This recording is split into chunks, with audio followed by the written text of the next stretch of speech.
Auto rickshaw taxi चालक मालक महासंघातर्फे रिक्षा चालकांना होणाऱ्या अडचणीबाबत आज आपण मुंबई अहमदाबाद महामार्ग बंद करण्यासाठी आंदोलन आपण करत आहोत।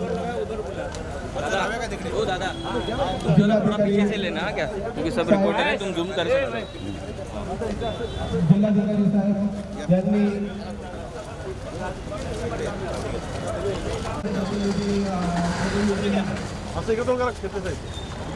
जिल्हाधिकारी साहेबांच्या आपण जिल्हाधिकारी कार्यालय पालघर येथे आपण जाणार आहोत। मी महासंघाचे अध्यक्ष महेश कदम साहेबांना विनंती करतो की त्यांनी या बाबतीत 2 शब्द बोलावे। ऑटो रिक्षा टॅक्सी चालक मालक महासंघाच्या वतीने मागील 1 वर्षापासून आम्ही प्रशासनाकडे सातत्याने पाठपुरावा करत होतो। पाठपुरावा आम्हाला कर्जमाफी द्या, अनुदान द्या यासाठी नव्हता, तर आम्ही आमच्या हक्काच्या ज्या मागण्या होत्या त्या मागत होतो। रिक्षावाला जगला पाहिजे तरच प्रवासी त्यातून वाहतूक करणार, प्रवाशांना वाहतूक करायला मोका होता। परंतु अत्यंत आर्थिक दृष्ट्या जर पाहिलं तर या प्रशासनाने आम्हाला कोणत्याही प्रकारचं जे सहकार्य करायला पाहिजे होतं ते केलेलं नाही आहे। आम्ही पहिली जी मागणी होती आमची ती गुजरात सीएनजी गॅस जो या पालघर जिल्ह्यामध्ये त्याला जे शासनाने त्याला मंजुरी दिलेली आहे पुरवठा करण्यासाठी, गुजरात सीएनजी गॅस जो पुरवठा करतोय तो पुरवठा अत्यंत अल्प स्वरूपात आहे। ज्या ठिकाणी सीएनजी मुबलक प्रमाणात मिळायला पाहिजे होता तो मिळत नाहीये। त्या प्रत्येक पंपावरती जवळजवळ 6 ते 5 तास आम्हाला सीएनजी साठी उभं राहावं लागतं आणि अशातून जर आपण 2 शिफ्टमध्ये रिक्षा व्यवसाय करायचं म्हटलं तर 12 आणि 12 24 तास निघून जातात। त्यामध्ये फक्त जर एका शिफ्टमध्ये 12 पैकी 6 तास निघून गेले तर उरलेल्या 12 तासामध्ये रिक्षा चालक व्यवसाय काय करणार? आमचा हाच प्रश्न प्रश्न होता की त्यासाठी आम्हाला काहीतरी ते मुबलक प्रमाणात त्या गोष्टी सीएनजी पाहिजे तो उपलब्ध करून द्या म्हणून मागील 24 जानेवारी 2023 रोजी कलेक्टर साहेबांकडे बैठक झाली। पुरवठा अधिकाऱ्यांच्या संदर्भात सीएनजी पंपाला काही निर्देश दिले होते, परंतु त्यामध्ये Gujarat CNG gas pump, Gujarat CNG gas जी कंपनी आहे ती पुरवठा करण्यास सक्षम नसल्या कारणास्तव अत्यंत रिक्षा चालक हा एकदम म्हणजे बिकट त्याची आर्थिक परिस्थिती झालेली आहे आणि ती परिस्थिती कुठेतरी सुधारावी किंवा रिक्षा चालकाला जगावं। कारण आज जर गाड्यांच्या स्पेअर पार्टची किमती बघितल्या, गाड्यांच्या किमती पाहिल्या तर वाढीव किमती आहे। नवीन एखादी रिक्षा घेते तिला 8,500चा प्रति महिना हप्ता जर भरत असेल तो अशा वेळी त्या रिक्षा चालकाने व्यवसाय काय करायचा, स्वतःच्या कुटुंबाचा उदाहरण काय करायचं आणि रिक्षाचे हप्ते काय भरायचे हा मोठा प्रश्न यासमोर निर्माण झाला होता। त्यानंतर दुसरा जो मुद्दा होता की नवीन रिक्षा किरायापत्र जे आहेत ते परिवहन विभागाने थांबवावे म्हणून, कारण इथली भौगोलिक परिस्थिती, इथले रस्ते किंवा इथल्या वाहतुकीची समस्या ह्या पाहिल्यानंतर आपल्याला लक्षात येतं की या ठिकाणी असणारी जी काही वाहतूक कोंडी होते त्यासाठी प्रत्येक स्टेशन लगत ज्या ठिकाणी रिक्षा असतात त्यामुळे बऱ्याच लोकांचं असं म्हणणं होतं की रिक्षामुळे वगैरे वाहतूक होते। मुळात ठीक आहे त्याने होते, कारण त्यासाठी जो आमचा परवाना जो आहे तो परवाना तात्पुरत्या स्वरूपात परिवहन विभागाने थांबवावा म्हणून आम्ही त्यांना विनंती केली होती।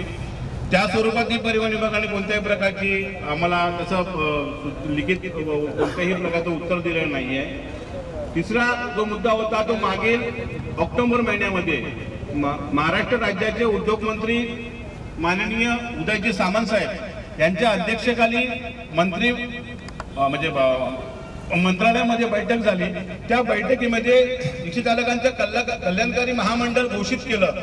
आम्ही त्यांना विनंती केली की कल्याणकारी मंडळ कसं असावं, रिक्षा चालकांच्या त्यासाठी जी काही धोरणात्मक बाबी असतील त्या आम्ही त्यांना सूचित केल्या होत्या। अनेक बाबींच्या अनुषंगाने आम्ही त्यांना प्रत्येक महाराष्ट्रातील किंवा मुंबई क्षेत्रातील रिक्षा चालक संघटनेने त्यांना निवेदन दिलं होतं, कारण इतर महामंडळाप्रमाणेच हे महामंडळ चालावं, रिक्षा चालकांना त्यांच्या आर्थिक सहाय्य मिळावं, त्यांच्या मुलांसाठी शिक्षणासाठी काहीतरी धोरणात्मक निर्णय घ्यावा अशा प्रकारचं हे केलं होतं। त्यानंतर तो कल्याणकारी महामंडळ घोषित केलं, परंतु त्याची अंमलबजावणी जी आहे आज 1 वर्ष होऊन गेलं तरी ती अंमलबजावणी होत नाही आहे। त्यामुळे एवढा विलंब कशासाठी आणि का करतायत त्यासाठी सुद्धा आम्ही प्रश्न विचारला त्यांना, परंतु अजूनही तसं आम्हाला जे त्या बाबतीतलं उत्तर आलेलं नाही।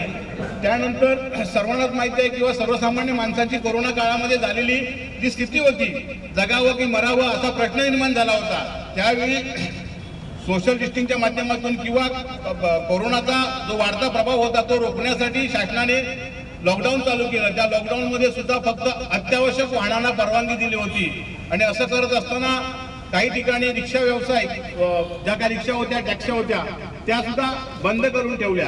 आणि जवळजवळ ते 1-1.5 वर्ष त्या गाड्या बंद होत्या. काही लोकांच्या गाड्या त्यावेळी फार खराब झाल्या, त्या रिपेअरिंग करायला जवळजवळ 20-25 रुपये खर्च झाला. अशा परिस्थितीमध्ये आम्ही त्यांना सांगितलं की मोटार वाहन कायद्यात ज्याप्रमाणे तरतूद केलेली आहे, वाहनांची वयोमर्यादा निश्चित केलेली आहे, त्या वाहनांच्या वयोमर्यादेमध्ये फक्त आम्हाला तुम्ही 3 वर्ष वाढवून द्या. म्हणजे ज्या ठिकाणी 16 वर्ष आहेत ते आम्हाला 19 वर्ष करून द्या. तुम्ही आम्हाला त्यावेळी कुठलंही आर्थिक सहाय्य केलं नव्हतं, कुठल्याही प्रकारचं बँकेसाठी सहकार्य केलं नव्हतं. बजाज फायनान्स कंपनी तर रिक्षा चालकांचं कमंड मोडलं होतं. अनेक लोकांच्या गाड्या परस्पर खेचून त्या परस्पर लिलाव केला. काही गाड्या ह्या ठिकाणून मालेगावला पाठवल्या, नाशिकला पाठवल्या, परंतु त्या ठिकाणी कोणत्या प्रकारचं जे सहकार्य करायला पाहिजे होतं ते सहकार्य केलेलं नाही. आणि आम्हाला ती मागणी राशी आहे की 3 वर्ष वाढवून द्या. आम्ही जर तुम्हाला कर्जमाफीचं म्हणत नाही आहोत किंवा आम्हाला अनुदान द्या असं म्हणत नाही आहोत, आम्हाला फक्त वाढीव 3 वर्ष दिली तर जो काय मागचा बॅकलॉग होता कोरोना काळातला तो लोकांना 3 वर्ष वाढवून व्यवसाय करून तो भरून करता आला असता. त्यानंतर या ठिकाणी सुधारित मोटार वाहन कायदा 2019ची अंमलबजावणी चालू झाली. फक्त त्या ठिकाणी हरकती मागितल्या गेल्या, परंतु हरकती मागितल्यानंतर सुद्धा त्या ठिकाणी नवीन धोरणात्मक दंडात्मक कारवाई करण्याची जी वाहतूक किंवा आरटीओला जी नियमावली दिली होती, त्यामध्ये एखाद्या वाहनाला जो दंड पडला तो जवळजवळ 5,000, 10,000, 15,000 अशा स्वरूपाचा दंड तो होता. आणि त्यामुळे असे दंड भरणं आज सुद्धा वाहतूक शाखेने मारलेले दंड जे आहेत लोकांचे आजही 10,000, 20,000, 15,000 असे दंड भरणं बाकी आहे. आणि त्यामुळे असे दंड समजा जर वाढत चालले ज्या स्वरूपात, म्हणजे उदाहरण द्यायचं म्हटलं तर 122/77 जे कलम लावले गेले की वाहनांचा वाहतूक कोंडी होते किंवा अडथळा निर्माण झाला म्हणून आम्ही तुमच्यावरती कारवाई केली. मुळात तो पहिला दंड 500चा असतो आणि दुसरा दंड ज्यावेळी जो मारला जातो त्याचा 1500चा होतो. म्हणजे दंडाची रक्कम जी आहे ती वाढत चाललेली आहे. वाहतूक पोलिसांना कळून की दंडात्मक कारवाई होत असते नेहमी, परंतु दंड काही शासनाला तो मिळत नसतो. आणि अशा प्रकारे मग तो दंडात्मक कारवाई करण्यासाठी, दंडात्मक केलेली कारवाईच्या दंडाची भूर्दंड करण्यासाठी चालकाला कर्जबाजारी व्हावं लागतं. अशा स्वरूपाच्या ह्याच्यामध्ये ज्याप्रमाणे कर्नाटक सरकारने त्या ठिकाणी 50% सवलत देऊन लोकांची वसूल करून शासनाचा जो बुडीत महसूल होता तो कव्हर करून घेतला, त्याप्रमाणे महाराष्ट्र शासनाने सुद्धा तोच जो महसूल तुमचा डुबणारा आहे तो न डुबून देता आम्ही तुम्हाला सहकार्य करतो. ज्या ठिकाणी तो 100% भरण्याऐवजी तुम्ही 50% किंवा ज्या त्यांच्या आर्थिक परिस्थितीनुसार तो भरून घ्यावा म्हणून आम्ही त्याला विनंती केलेली आहे. त्यानंतर दुसरा जो आहे तर वसई विरार शहर महानगरपालिकेमध्ये 2017ला 145 मंजूर रिक्षा थांबे या वसई विरार पालिका क्षेत्रामध्ये मंजूर केलेले आहेत. तरी त्याला परिवहन विभागातून मान्यता सुद्धा दिलेली आहे, परंतु या मान्यतेच्या आधारे आम्ही सातत्याने पाठपुरावा पालिकेशी करत होतो. पालिकेचे आयुक्त आणि पवार साहेब ही कोणत्याही प्रकारची सकारात्मक भूमिका घेण्यास तयार नाहीये. त्यासाठी निविदा काढली, निविदेच्या माध्यमातून 64 लाख रुपये निविदा त्या लोकांनी मंजूर करून घेतली. आणि अशामध्ये फक्त 2 स्टँड दाखवायला फक्त ते उभे केले, ते म्हणजे उजाड फाटा आणि एक आपला गडगापाड्याला स्टँड उभे केले. आणि पालिकेचं असं म्हणणं आहे की आम्हाला रस्त्यावरती स्टँड उभे करण्यासाठी अडथळे निर्माण होतात, लोक आम्हाला स्टँड उभे करून देत नाही. पालिकेला सांगितलं फेरीवाले बसतात त्यावेळी तुम्हाला अडथळा होत नाहीये, रिक्षाचा स्टँड उभा करण्यासाठी जर तुम्हाला अडथळा निर्माण होत असेल तर फायदा काय? आम्ही तुमच्याकडे असणारा आरक्षित भूखंड मागत नाही आहोत, तर आम्हाला आमच्या हक्काचा व्यवसाय करण्यासाठी तुम्ही दिलेल्या ज्या रिक्षा परवाना आहेत त्या परवान्यासाठी आमच्या कुटुंबाचा उद्धारसाठी आम्ही गाड्या उभं करत असतो. आणि अशा वेळी त्या गाड्या उभ्या करत असताना अधिकृत स्टँड असल्या कारणास्तव आपल्याला वाहतूक शाखेच्या दंडात्मक कारवाईला आम्हाला बळी पडावं लागत आहे. असे अनेक प्रलंबित जे काही मागण्या होत्या आमच्या, त्या सातत्याने आम्ही कलेक्टर असेल, परिवहन विभाग असेल, तहसीलदार असतील, वाहतूक शाखा असतील, पालिका असेल, ह्या ठिकाणी आम्ही सातत्याने त्या पाठपुरावा करत होतो. परंतु ज्याप्रमाणे धोरणात्मक दृष्टिकोनातून जो विचार करायला पाहिजे होता शासनाने, तो कोणत्याही प्रकारचा केलेला नसल्या कारणास्तव आज आम्हाला या महासंघाच्या माध्यमातून हे पाऊल उचलावं लागलं आणि रस्ता रोक करण्याची आमच्यावरती ही वेळ आली. हा लोकांचा उद्रेक आहे आणि चालकांच्या उद्रेकाच्या माध्यमातून हा आजचा दिवस आलेला आहे. मला वाटतं की आज कलेक्टर साहेबांनी त्या संदर्भात, माझे सहकारी बोलले सुद्धा की कलेक्टर साहेबांनी त्या संदर्भात आपल्याला निवेदन दिलेलं आहे. त्यांचा प्रतिनिधी आपल्यासाठी पाठवलेला आहे. तर तो ठीक आहे, ते प्रतिनिधी आले, सर्व काही आले, परंतु ह्याच्यातून आमचा मार्ग निघणार आहे का सीएनजी बाबतीत? तर त्यांनी त्या प्रकारचं ठाम आश्वासन दिलं तर कदाचित आमचे बांधव आपल्याबाबत सकारात्मक भूमिका घेतील किंवा सकारात्मक निर्णय आपल्याला कळवतील. परंतु आपण जर गुजरात सीएनजी यासाठी समर्थन करून त्या प्रकारे कुठलाही प्रकारच्या चालकांना त्याचा जर मोबदला किंवा फायदा जर मिळत नसेल तर मला वाटतं या शासनाने हा सीएनजी पंप बंद करावा. जो गुजरात सीएनजी पंप जे आहेत ते बंद करावे. नाहीतर मी या आजच्या माध्यमातून मी सांगतो शासनाला सुद्धा किंवा जिल्हाधिकाऱ्यांना सुद्धा, ही फक्त मुंबई अहमदाबाद महामार्ग, राष्ट्रीय महामार्ग बंद करण्याचा आम्ही आज घोषित केलेला आहे. यापुढे बोईसरचा असणारा गुजरात सीएनजी घ्यायचा जो प्लॅन आहे तोही आम्ही बंद करायला मागे पुढे पाहणार नाही. कारण अशा प्रकारे जर या माध्यमातून जर होत असेल तर चुकीचं आहे. आणि जर गुजरात सीएनजी गॅसला या सर्व गोष्टी करण्यात जर सक्षम नसेल तर त्याने आम्हाला आमची शासनाकडे मागणी आणि केलेली सुद्धा आहे की महानगर गॅसचा पुरवठा आम्हाला या ठिकाणी करावा, जेणेकरून मुंबई किंवा मुंबईसारख्या उपनगर शहरामध्ये किंवा इतर लगतच्या ठिकाणी त्यांचा सीएनजी जो पंपाचा पुरवठा चालू आहे त्याप्रमाणे करावा. या सर्व ते गोष्टी करण्यास तयार असतील समजा किंवा देत असतील तर ठीक आहे, नाहीतर मग त्या लोकांनी त्यांचा जो काही करार शासनाने झालेला आहे तो रद्द करून आम्ही आमच्या महानगर गॅसच्या मागणीसाठी यापुढे ठामपणे प्रयत्न करणार आहोत आणि उभं राहणार आहोत. आणि महानगर गॅससाठी आम्ही फार प्रयत्न करून त्यामध्ये आम्हाला सफलता सुद्धा प्राप्त होऊ शकते. आपल्या जिल्हाधिकारी साहेबांनी पाठवलेले प्रतिनिधी यांना मी या इथे बोलवतो आणि पेल्लार पोलीस ठाण्याचे अधिकारी माननीय श्री लब्धे साहेब यांनाही मी इथे बोलवतो आणि त्यांना निवेदनाबाबत माहिती देण्यासाठी सांगतो.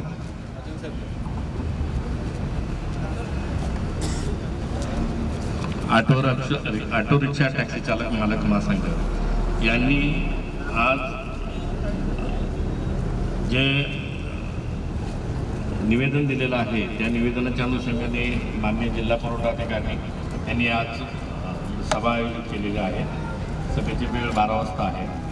तरी आजच्या सभेला आपण उपस्थित राहून जे काय आपल्या अडचणी असतील तर त्या आपण तिथे सांगाव्यात आणि दररोज त्याबाबत आपल्याशी चर्चा होऊन जो काही सकारात्मक मार्ग निघेल तो आपण हे करावं आणि आजचं आंदोलन स्थगित करावं, प्रशासनाचं सहकार्य करावं ही विनंती. धन्यवाद सर.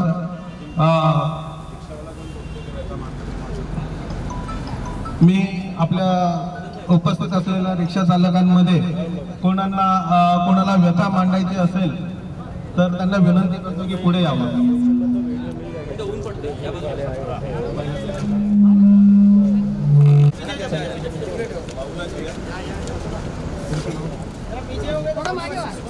नाचन साहेब, नायब तहसीलदार नाचन साहेब आलेले आहेत.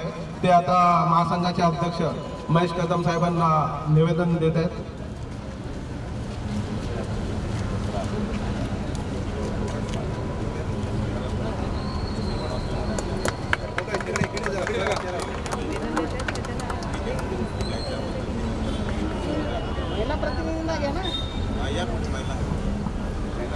महिला पुढे या, महिला 3-4 जण या ना पुढे, या ना इकडे पुढे. त्यानुसार महासंघानेही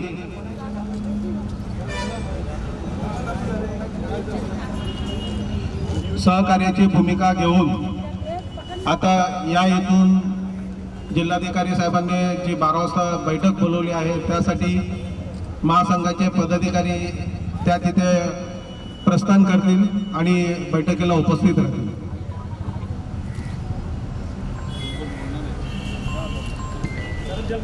ती आम्हाला सकाळी 11 वाजेपर्यंत धंदा करू देत नाही.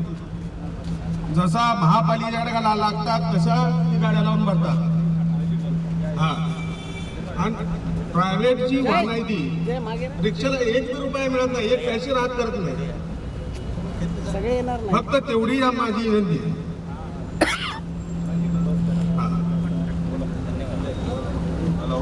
मला वाटतं आता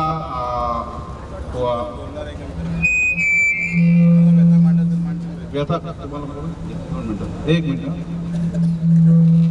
सर, यहाँ पे जो कार्यक्रम हुआ मैं थोड़ा लेट पहुँचा, यानी हमने जो भी कार्यक्रम हुआ सब लोगों ने, हमारे साथी ने आपको बताया. हम नाला सोपारा ईस्ट से CITO लाल बाबा से संबंधित हैं, उसके अध्यक्ष हैं.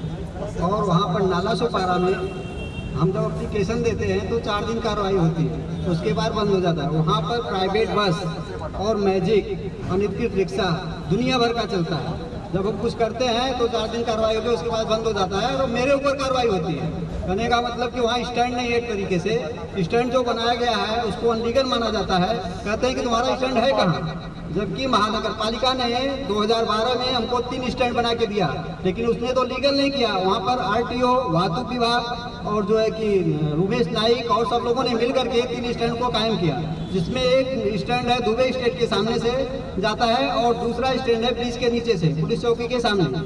अनलीगल तरीके से अनलीगल रिक्शे वालों को वहाँ चलाया जाता है, उन पे कोई कार्रवाई नहीं होती है. जब हम आवाज़ उठाते हैं तो हमारे कार्यकर्ता के ऊपर, हमारे ऊपर आवाज़ उठाने का मतलब ये होता है कि हमको अनलीगल तरीके से जो कि फाइन मारते हैं. कहते हैं तुम्हारा गाड़ी इधर खड़ा है, उधर खड़ा है, ऐसा है. अनलीगल तरीके से रिक्शे जो है कि स्टैंड पे चलते हैं और लीगल रिक्शा जो है कि बाहर हो जाता है तो उन पर कार्रवाई होती है. हम मांग करते हैं कि उनके ऊपर जो प्राइवेट वाहन चल रहे हैं उनके ऊपर सख्त से सख्त कार्रवाई होनी चाहिए.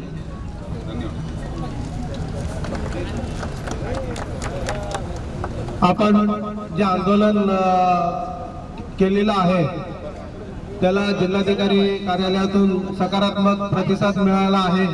त्यामुळे आजचं जे आंदोलन आहे ते आपण मुंबई अहमदाबाद रस्ता रोको आंदोलन जे आपलं होतं ते आपण आता इथे थांबवत आहोत आणि इथून जिल्हाधिकारी कार्यालय पालघर येथे आपण आता बैठकीसाठी उपस्थित राहणार आहोत. त्याचप्रमाणे सगळ्यात महत्त्वाचं म्हणजे पेल्लार पोलीस ठाण्याचे PI लब्धे साहेब यांनी मोलाची साथ आम्हाला दिली, त्याबद्दल महासंघातर्फे त्यांचे आभार मानतो. आणि गायगुडे साहेब यांचाही आभार मानतो की त्यांनी मोलाचे सहकार्य केलं. आणि सगळ्यात महत्त्वाचं म्हणजे जे नायब तहसीलदार नातन साहेब आले त्यांचाही आभार मानतो की त्यांनी जिल्हाधिकारी साहेबांतर्फे निवेदन दिलं. धन्यवाद. काय की सगळे पत्रकार मित्र आमचे बंधू असल्यामुळे त्यांचं नाव मी घेतलं नाही, पण त्यांच्याही मी आभार मानतो. उपस्थित सर्व इलेक्ट्रॉनिक मीडिया, YouTube चॅनलचे संचालक, उपस्थित पत्रकार, प्रिंट मीडियाचे पत्रकार आणि आमच्या साथीला साथ नेहमी देणारे आमचे सर्व देसाई असतील, राजवाडे असतील, इतर सर्व पत्रकार बंधूंना आम्ही आमचे नेहमी सहकार्य असतात आणि आमची भूमिकाही त्यांना नेहमी पटलेली असते. रिक्षा चालकांच्या भूमिकेसाठी ते नेहमीच आम्हाला सहकार्य असतात. त्यांचे आम्ही आवर्जून आभार मानतो आणि त्यांनी जी प्रसिद्धी दिली प्रिंट मीडिया आणि इलेक्ट्रॉनिक मीडियाने मागील 8 दिवसापासून, त्याबद्दल आम्ही त्यांचे आभार मानतो. आणि अशाच प्रकारे आम्हाला सहकार्य आणि उपस्थित या रिक्षा संघटनेजवळ 40 रिक्षा संघटनेच्या पदाधिकाऱ्यांनी जे रिक्षा चालक इथे आलेले आहेत, जे पदाधिकारी आले आहेत, विशेषतः महिला वर्ग आमचे आलेले आहेत, त्या सर्वांचे आम्ही आभार मानतो. अशाच प्रकारचे तुमचे सहकार्य तुमच्या हक्कासाठी देत राहा. यश आज आपल्याला खऱ्या अर्थाने जिल्हाधिकारी बोलवले आहे, त्याच्यामुळे आपण अर्धी लढाई जिंकलेली आहे. पोलीस प्रशासनाने आपल्याला विनंती केली, त्या विनंतीनुसार आपलं निवेदन सूचिका आपल्याला जे जिल्हाधिकाऱ्यांनी जे पाठवले त्या पद्धतीने आपण आजचा हे आंदोलन सध्या स्थगित करतो आहे. पुढील भूमिका अध्यक्षांनी जाहीर केलेली आहे. जर पुढील 15 दिवसात आपल्याला सकारात्मक भूमिका नाही आली तर आपल्याला महानगर गॅस आणल्याशिवाय इकडे पर्याय राहणार नाही. तरी आजचे आंदोलन अध्यक्षांच्या परवानगीने आपण स्थगित केलं असं मी जाहीर करतो. जय हिंद, जय महाराष्ट्र. ऑटो रिक्षा टॅक्सी चालक मालक संघाचा विजय असो. ऑटो रिक्षा टॅक्सी चालक मालक महासंघाचा विजय असो. बस कदम आगे बढ़ो, हम तुम्हारे साथ हैं. बस कदम आगे बढ़ो, हम तुम्हारे साथ हैं. कितने साहब आगे बढ़ो, हम तुम्हारे साथ हैं. कलबटे साहब आगे बढ़ो, हम तुम्हारे साथ हैं. धन्यवाद सर्व उपस्थित मान्यवरांचे आभार मानतो. आणि ज्यांना कोणाला शक्य असेल, मला वाटतं महासंघाच्या कार्यकारिणीनेच जिल्हाधिकाऱ्यांच्या मिटिंगला यावं. आपल्याला तासभर लागेल, तर इथून लवकरच आपल्याला मार्गस्थानी प्रस्थान व्हायचं आहे. ज्यांना शक्य असेल त्यांनी तिकडे यायचं विनंती आहे, नाहीतर कार्यकारिणी आपली जाईल तिकडे आणि जिल्हाधिकाऱ्यांकडे मिटिंग केली आणि तो निर्णय नंतर कळवला जाईल. धन्यवाद.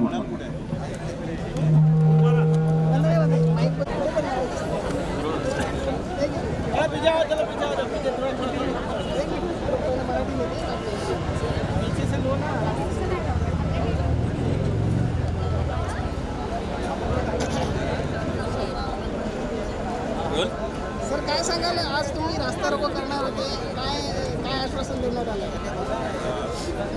आजच्या दिवसाला मुंबई अहमदाबाद राष्ट्रीय महामार्ग जो होता लोकांची भूमिका होती की आम्ही त्या भूमिकेवरती ठाम होतो. परंतु काल जिल्हाधिकारी कार्यालयातून संध्याकाळी 6च्या दरम्यान एक पत्र आलं आणि त्यांनी आम्हाला पाचारण केलं की तुम्ही बैठकीला या. परंतु आंदोलनाची भूमिका निश्चित असल्या कारणास्तव आम्हाला ज्या पद्धतीने आम्ही तो प्रचार किंवा सोशल मीडियाच्या माध्यमातून वृत्तपत्राच्या माध्यमातून ज्याप्रमाणे त्या बातम्या प्रसिद्ध झाल्या होत्या आणि त्याप्रमाणे ते आम्हाला करणं अपेक्षित होतं. कारण त्याप्रमाणे कलेक्टर साहेबांनी ही भूमिका अगोदर घ्यायला पाहिजे होती. ती फार प्रशासनाला लेट म्हणजे उशिरा जाग आली आणि त्याने जर काल 6 वाजता ते आम्हाला पत्र पाठवलं. आमच्या कार्यकारिणीच्या बैठकीनंतर आम्ही सांगितलं होतं की जर त्यांचा प्रतिनिधी किंवा कलेक्टर साहेब प्रणवत असल्यामुळे त्यांचे प्रतिनिधी जर कोण असतील तर त्या ठिकाणी समजा येऊन त्या लोकांनी जर आम्हाला आमच्या चालक आंदोलनासाठी जर ठाम आश्वासन दिलं तर ते आम्ही कुठेतरी त्याबाबतचा विचार करू आणि त्याप्रमाणे त्यांचे नातेसाहेब जे आहेत नायब तहसीलदार हे आज इथे उपस्थित राहिले होते. त्यांनी महासंघातील सर्व पदाधिकारी असतील, आंदोलनामध्ये सहभागी सर्व महिला आणि पुरुष बांधव जे आहेत ते सहभागी झाले होते आणि त्यांच्यासमोर त्यांनी आश्वासन दिलेलं आहे की आम्ही ह्याची पूर्तता करण्यासाठी प्रयत्नशील आहोत म्हणून. परंतु हे प्रयत्नशील त्यांचे किती आणि किती सफळ होतील ते आपण बघूया. परंतु आम्ही त्यांना ह्या आंदोलनाच्या माध्यमातून आज त्यांना इशारा दिलेला आहे की आपण ह्याबाबत सकारात्मक भूमिका नाही घेतली तर गुजरात CNG गॅसला लॉक लावावा लागेल आणि आम्हाला महानगर गॅसला ह्या ठिकाणी पाचारण करावं लागेल. त्यांची सेवा आम्हाला त्यांचा पुरवठा जो आहे तो आम्हाला करून देण्यासाठी शासनाकडे आपला पाठपुरावा चालू आहे आणि तो अंतिम करत राहणार. हे आंदोलन जे होतं मला फक्त आज सुरुवात CNGच्या गुजरात CNG गॅस संदर्भातला जो उद्रेक होता ती फक्त आजची सुरुवात होती. या पुढे जे आंदोलन असतील यापेक्षाही अत्यंत मोठ्या संख्येने असतील आणि ते तीव्रतेने असतील. कारण तो जो उद्रेक असतो तो उद्रेक शासनाला आणि प्रशासनाला मिळाला पाहिजे. त्याप्रमाणे ही आमची पुढची दिशा असेल ते आम्ही आजच्या बैठकीनंतर किंवा ज्या बैठकीत ज्या करतील त्याबाबत नंतर आम्ही आमची जी काही भूमिका असेल ती आपल्या सर्व माध्यमांना आम्ही ती महासंघाच्या माध्यमातून लेखी करू.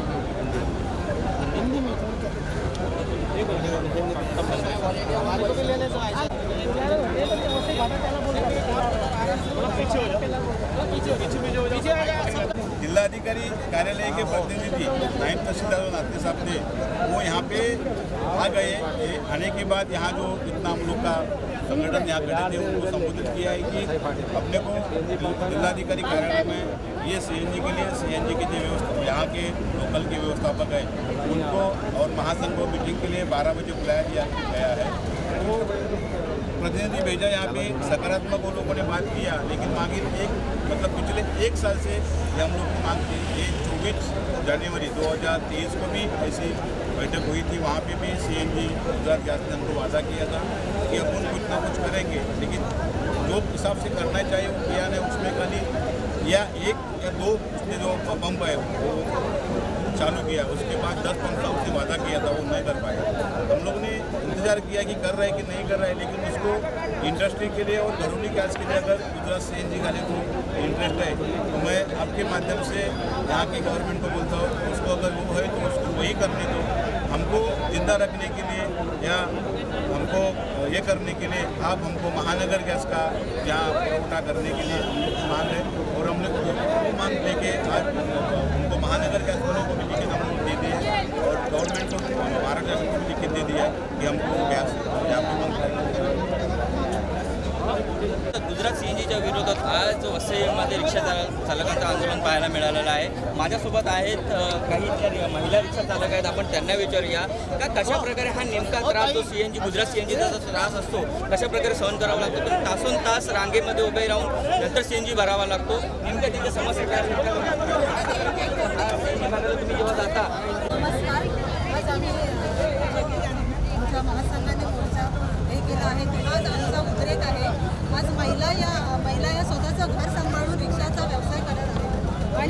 करताना त्यांना एकतर CNG विरारमध्ये मिळत नाही आहे आणि हायवेला यायला लागतं आहे. हायवेला येताना 4-5 तास त्या हायवेला येऊन थांबतात CNG पंपवर आणि CNG पंपवर थांबल्यानंतर सुद्धा लाईट गेलेला असतो. तर त्यांना तो दिवस पूर्ण जातो. एक दिवस जर CNG भरण्यासाठी गेला तर त्यांचा दुसरा दिवस फक्त व्यवसाय करतात, म्हणजे त्या महिन्यातून फक्त 15 दिवस व्यवसाय करत असतात. तर आता महिलांना पण सुद्धा मुलांची स्कूल फी असते, परत घर चालवणं असतं, अजून गाडीचे हप्ते असतात. हे ह्याच्यातून 15 दिवसाच्या ह्याच्यातून त्यांचा तो उदरनिर्वाह होत नाही आहे. ह्याचा उद्रेक होऊन आज प्रत्येक महिला ही महासंघाला हे करण्यासाठी आणि स्वतःच्या समस्यांना कुठेतरी न्याय मिळण्यासाठी आज या रस्त्यावर उतरलेले आहेत. यापुढेही असंच आम्ही महासंघाला सपोर्ट करणार. जर आमच्या मागण्या पूर्ण झाल्या नाहीत तर आमच्यासाठी जे थांबे आलेले आहेत ते थांबे मिळत नाही. त्याच्यामुळे आज आम्हाला रस्त्यावर वाहन आमचं असूनही स्वतःच्या आमच्या परमिटदारात असूनही आम्हाला वाहन उभा करायला मिळत नाही आहे. अशा आमच्या अनेक समस्या आहेत आणि त्या आम्ही महासंघ आमचं पूर्ण करेल अशी आम्हाला ग्वाही आहे. म्हणून आज आम्ही महासंघाला रिक्षा चालक महिला मंडळ सपोर्ट करतो. मॅडम, इथे आपण पाहिलं असेल तर मिराड असो का ठाण्याजवळ असेल 30 किलोमीटर आहे.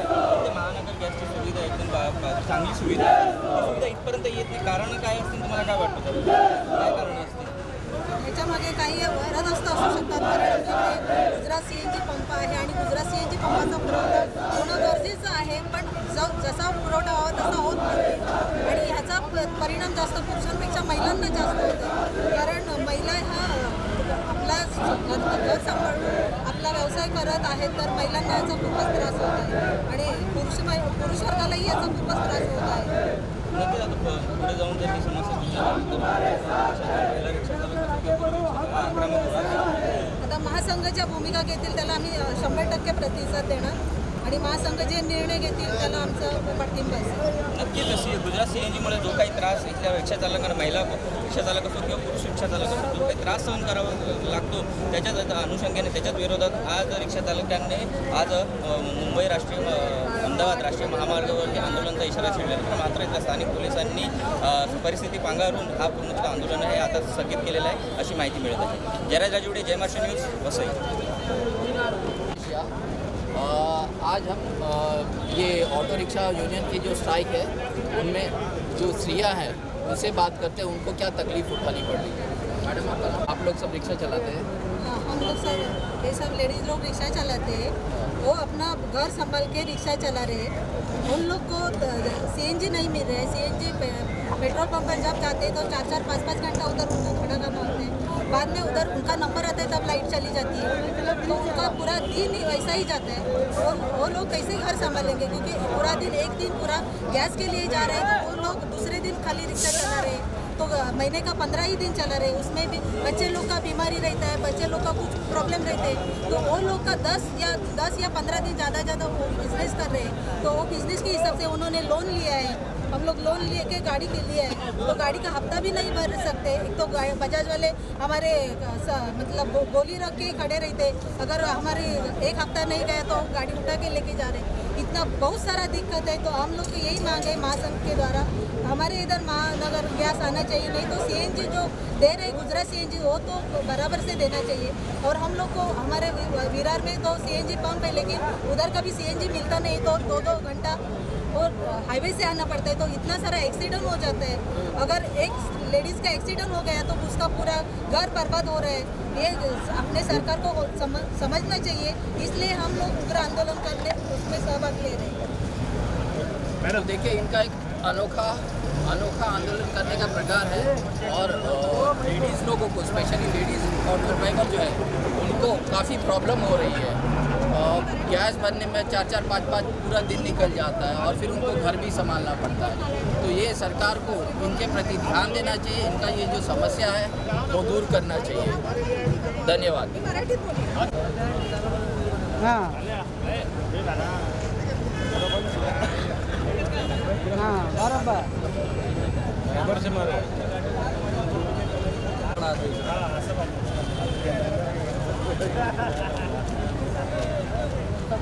भाई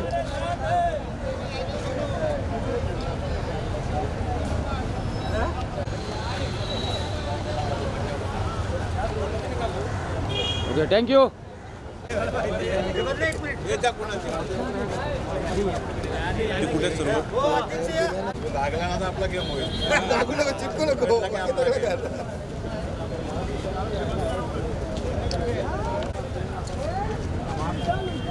सेल्फी घ्या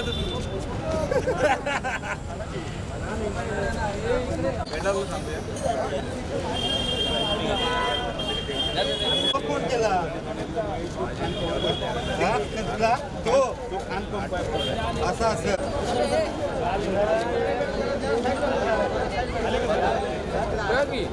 आगे आ जाओ क्यों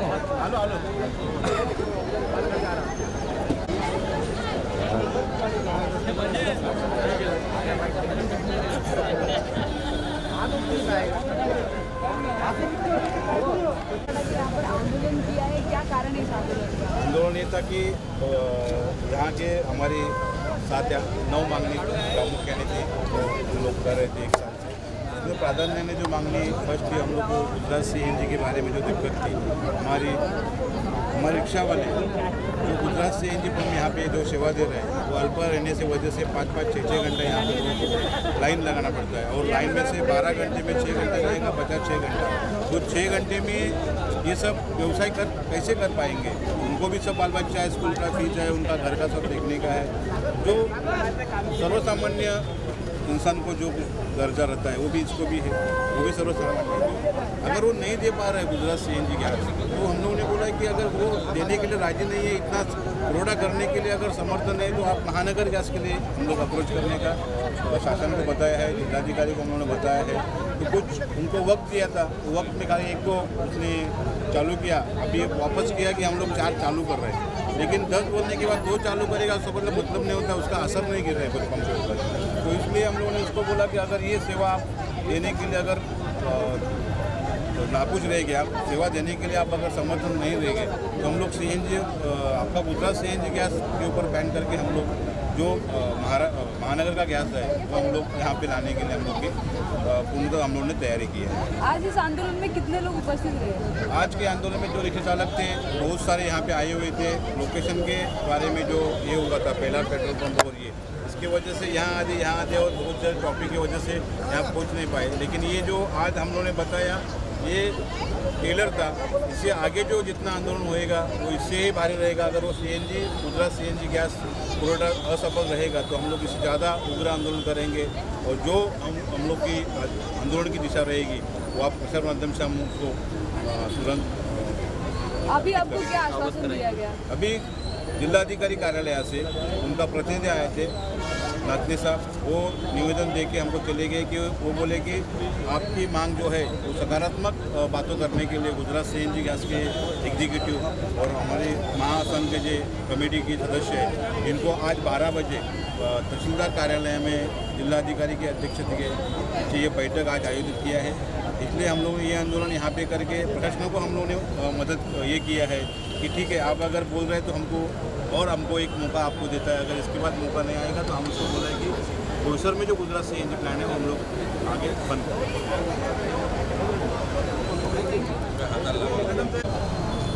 हमको ये दिक्कत होता है कि यहाँ से आने जाने में किसी ना किसी का रोज़ मुझे तो देखने के लिए मिलता है कि एक्सीडेंट हो जाता है, कोई जगह पे ऑफ हो जाता है और इतनी बड़ी दिक्कत हो जाती है कि CNG पंप पर जाने के बाद कभी पूरा दिन निकल जाता है तो कभी 2 दिन भी हो जाता है क्योंकि हमारे पास गैस नहीं रहता है। तो गैस नहीं रहने के कारण से हमको वहाँ पे रुकना पड़ता है और रुकने के बाद फिर CNG गैस के जो पेट्रोल पंप वाले हम लोग उनको पूछने जाते कि क्या हो गया, क्या प्रॉब्लम है, तो वो बोलते हैं कि गाड़ी आने में 1 घंटा लगेगा। 1 घंटे का 4 घंटा हो जाता है, कभी कभी रात हो जाता है। तो हम लोग क्या करेंगे? हमारी एक ही मांग है कि गुजरात गैस बंद करो और महानगर गैस का यहाँ पे चालू करो।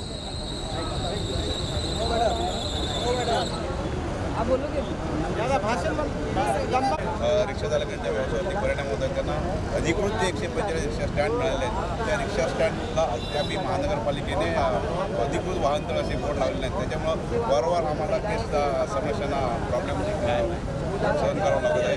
त्याच्यानंतर जे महाराष्ट्र शासनाने कल्याणकारी महामंडळाला तत्वता मंजुरी दिलेली आहे आणि त्याला काही निधी मंजूर केला आहे, परंतु त्याची अंमलबजावणी अद्यापही झालेली नाही. आम्हाला मागील माननीय पालक उदय सामंत साहेब मंत्री यांनी आम्हाला आश्वासन दिलं की 100 दिवसात तुम्हाला आम्ही ते महामंडळ ॲक्टिव्ह करून टाकू, परंतु अद्यापही त्याची कार्यप्रणाली सुरू झाली नाही. त्याच्यामुळे रिक्षा चालकांच्या वयोमानाप्रमाणे रिटायरमेंट किंवा त्यांच्या मुलांना शिक्षणाचा खर्च, त्यांच्या मुलांना विवाहाचा खर्च याच्यासाठी आम्हाला काही मदत होत नाही. अशा विविध समस्या घेऊन आम्ही आज हा महामार्ग रोखलेला आहे. त्याच्यानंतर इथे जी कळ जे पॅनिक बटन आहे, जे पॅनिक बटनची जी समस्या आहे की जी एखाद्या रिक्षा चालकांनी किंवा वाहन चालकांनी काही चुकीचं केलं तर तो पॅनिक बटन किंवा महिला बाबतीत चुकीचं हे केलं तर ते पॅनिक बटन दाबून त्याचा मेसेज संबंधित पोलीस स्टेशनला जातो, परंतु ती पॅनिक बटन सिस्टम अद्याप कुठल्याही पोलीस स्टेशनला लागू झालेली नाही किंवा कार्यान्वित नाही. त्याच्यामुळे ती 10,000 जी खर्चिक आहे तिला शासकीय दर किंवा अशी प्रणाली कुठलीच नाही. ती खाजगी कंपनीसाठी काढलेली एक ती योजना मोबाईल ॲपवरती सुरू करावी आणि ती पॅनिक बटन बंद करून ती रिक्षा ज्या वाहन पासिंगच्या राहिले त्या पासिंग करून घ्याव्यात. अशा विविध समस्या म्हणजे आमचे वाहन तर व्यवस्थित करून द्यावे. अशा विविध समस्या घेऊन आज आम्ही हा महामार्ग रोखण्याचं आंदोलन केलं होतं. काही महिला सुद्धा हा मोर्चा आरंभलेला आहे. त्याच्यामध्ये सगळ्या पूर्ण युनियनची माणसं इथे जमा झालेली आहेत. रिक्षा चालकांचे जे हाल होत चाललेले आहेत सध्याच्या घडीला ते कुठेतरी आळा घालणं याच्यासाठी हा महासंघ आलेला आहे. महासंघाला आमच्या सर्व महिलांचा प्रतिसाद चांगल्यापैकी आहे. आमच्या ज्या मागण्या आहेत, महासंघाने ज्या उभारलेल्या आमच्या मागण्या आहेत त्या लवकरात लवकर पूर्ण कराव्या अशी आमची इच्छा आहे आपल्या गव्हर्नमेंटकडनं. त्यामुळे ते लवकरात लवकर करावं. लवकरात लवकर मागण्या मान्य करायला काय सांगाल? आज रस्त्यावर उतरावं लागलंय, अनेक समस्या नेमके काय? आम्ही रस्त्यावर तर नेहमीच असतो, परंतु आज जो उतरलेलो आहोत ते शासनाच्या आणि प्रशासनाच्या विरोधामध्ये आम्ही उतरलो होतो. आमच्या ज्या मागण्या होत्या ह्या काही मोठ्या मागण्या नव्हत्या, त्या सहज देता आल्या होत्या, परंतु ज्या ठिकाणी प्रतिनिधित्व महाराष्ट्र करणारे लोक आहेत ते जर त्या ठिकाणी आम्हाला भेटत नसतील किंवा याची दखल घेत नसतील आणि त्या दखल न घेतल्यामुळे आज आम्हाला या रस्त्यावरती यावं लागलं. मागणी प्रामुख्याने माझे सहकारी घेतलेली आणि सांगितलं आहे, काही महिलांनी सांगितलेलं आहे आपल्याला, परंतु प्रामुख्याने जी मागणी होती ती CNG संदर्भातली मागणी होती की CNG पुरवठा जो आहे हा वसई विरार किंवा एकंदरीत पालघर जिल्ह्यासाठी सुलभ आणि नियमित व्हावा अशी आमची मागणी होती. आज चालकाला प्रत्येक CNG पंपावरती 6 ते 5 तास थांबावं लागतं. त्यातून नंतर मग तो व्यवसाय करतो. त्यामुळे एकंदरीत चालकाचे मानसिक असेल, शारीरिक असेल किंवा आर्थिक जे असेल हे पूर्णपणे तो खचला गेलेला आहे आणि ह्याच्यातून जर त्याला सावरायचं असेल तर मग शेवटी महासंघाची त्याची निर्मिती झालेली आहे आणि महासंघ यांच्यासाठी पाठी उभा आहे.